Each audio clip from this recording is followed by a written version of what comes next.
ఇప్పుడు నల్గొండ జిల్లా కేంద్రం ఎన్జీ కాలేజ్ మైదానం దగ్గర ఉన్నాం. ఇక్కడ పోలింగ్ బూత్ కేంద్రం వద్ద ఇక్కడ ఇప్పటికే పట్టభద్రులు భారీ స్థాయిలో చేరుకుంటా ఉన్నారు.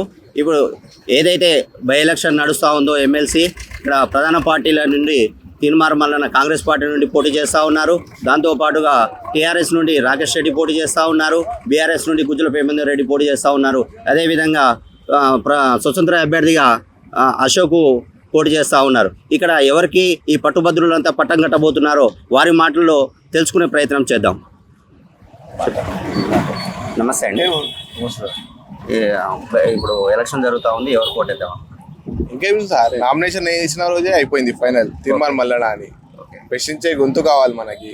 ఎడ్యుకేటెడ్ పర్సన్స్ అందరూ చదివినారు, పట్టబడుతులు అందరూ వన్ సైడ్ తెస్తున్నారు. వాతావరణం కూడా చేంజ్ అయిపోయింది.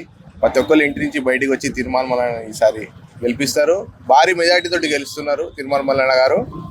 ఫైనల్. ఓకే. ఈరోజు బై ఎన్నికల సందర్భంగా ఎమ్మెల్సీ ఎన్నికలు రావడం జరిగింది. ఈ ఎన్నికలు రావడానికి కారణం టీఆర్ఎస్ పార్టీ, దీనికి బాధ్యులు కూడా టీఆర్ఎస్ పార్టీ. ఈరోజు మొత్తం యావత్ యువతరానికి, అలాగే నిరుద్యోగులకు, అలాగే నిరుపేదలకు ప్రశ్నించే గొంతుగా తీర్మాన్ మల్లన్న గారు వారికి ఓటేయాలని అందరూ దాదాపు పట్టభద్రులందరూ కూడా నిర్ణయించుకోవడం జరిగింది.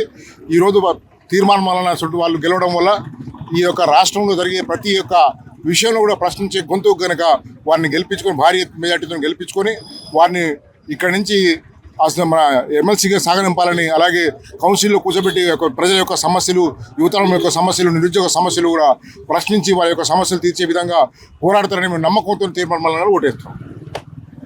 ఎంత మెజార్టీతో గెలవబోతా ఉన్నారు? మేము ఆశిస్తున్నది ఏంటంటే మొదటి ప్రాధాన్యత ఓటుతో బయటపడతారని మేము ఆశిస్తున్నాం.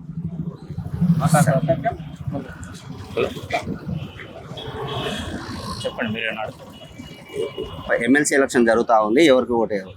తీన్మార్ మల్లన్న గారికి ఓటేయాలి. బడుగు బలహీన వర్గాల కోసం ఈరోజు ఆయన నిరంతరం 10 ఏళ్లుగా పార్టీ కోసం కాకుండా ప్రజల పక్షాన, బడుగు బలహీన వర్గాల పక్షాన ఒక గొంతుగా గవర్నమెంట్కు, ఇప్పుడు ఇంతకు ముందున్న బీఆర్ఎస్ ప్రభుత్వానికి వ్యతిరేకంగా ఎన్నో ఇబ్బందులను ఎదుర్కొని ఆయన నిలబడి ఈరోజు ప్రభుత్వానికి అండగా నిలిచి కాంగ్రెస్ ప్రభుత్వం రావడానికి కూడా కృషి చేసిండు.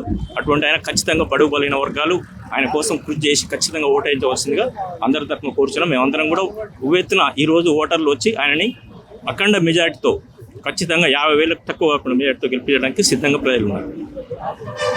చూస్తూ ఉన్నాం, ఇప్పటికే భారీ బందోబస్తు కూడా ఏర్పాటు చేసా ఉన్నారు పోలీస్ శాఖ వారు. ఇక్కడ ఇంకో పట్టభద్రులు ఉన్నారు, ఒకసారి మొత్తం మాటల్లో తెలుసు.